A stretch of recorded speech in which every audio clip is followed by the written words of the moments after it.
Hello दोस्तों। आज हम हमारे जीवन में नारी के कितने रूप होते हैं उसके बारे में चर्चा करने जा रहे हैं। तो आइए जानते हैं कि हमारे जीवन में नारी के कितने रूप होते हैं।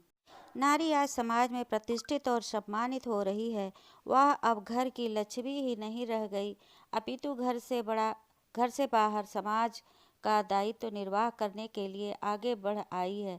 वह घर की चारदीवारी से अपने कदम को बढ़ाती हुई समाज की विकलांग दशा को सुधारने के लिए कार्यरत हो रही है।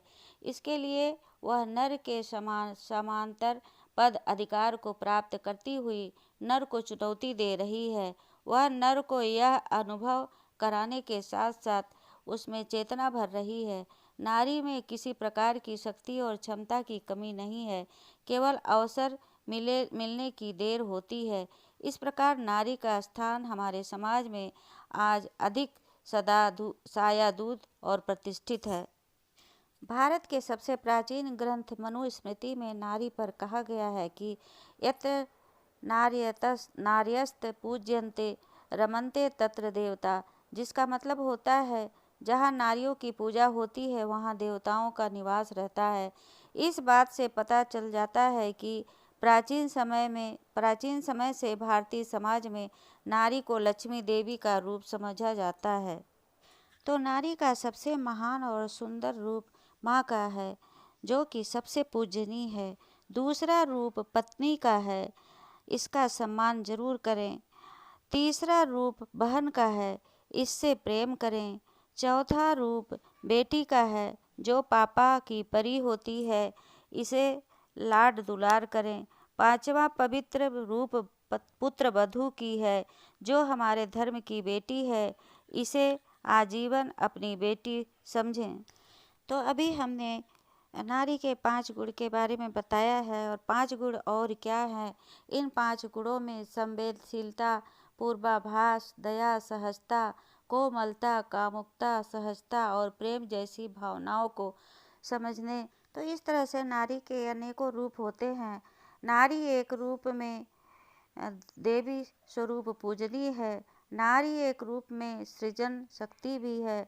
नारी एक रूप में प्रेम और वात्सल्य में माँ, पत्नी, बहन और बेटी के रूप में अतुलनीय है। नारी एक अच्छी मित्र, सखी, सहेली भी है। नारी अगर अपने पर आ जाए तो काल भी है। नारी भगवान की मूरत है। आखिरी में नारी एक औरत है, जो कि हर पद को ग्रहण करती है, चाहे मम्मा हो, चाहे आंटी हो, चाहे बुआ हो, चाहे शास्त्रों में कहा गया है जहाँ महिलाओं की पूजा होती है वहाँ देवता निवास करते हैं। माता के रूप में उसे स्वर्ग से भी महान माना गया है। धर्म ग्रंथों में नारी को आदि शक्ति मानकर उनकी पूजा की गई है। जयशंकर प्रसाद ने भी हमारी इसी पुरातन संस्कृति की एक बार फिर हमें याद दिलाई है। उन्होंने नारी को श्रद्धा का रूप मानते हुए कहा है, नारी तुम केवल श्रद्धा हो।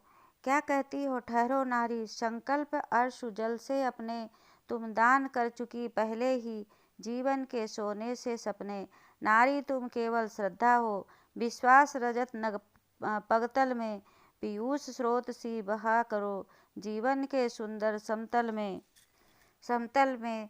देवों की विजय दानों की हारों का होता युद्ध रहा, संघर्ष सदा और अंतर में जीवन रह नित्य विरुद्ध रहा। आंसू से भीगे अंचल पर मन का सब कुछ रखना होगा तुमको, अपनी स्मृति रेखा से यह संधि पत्र लिखना होगा।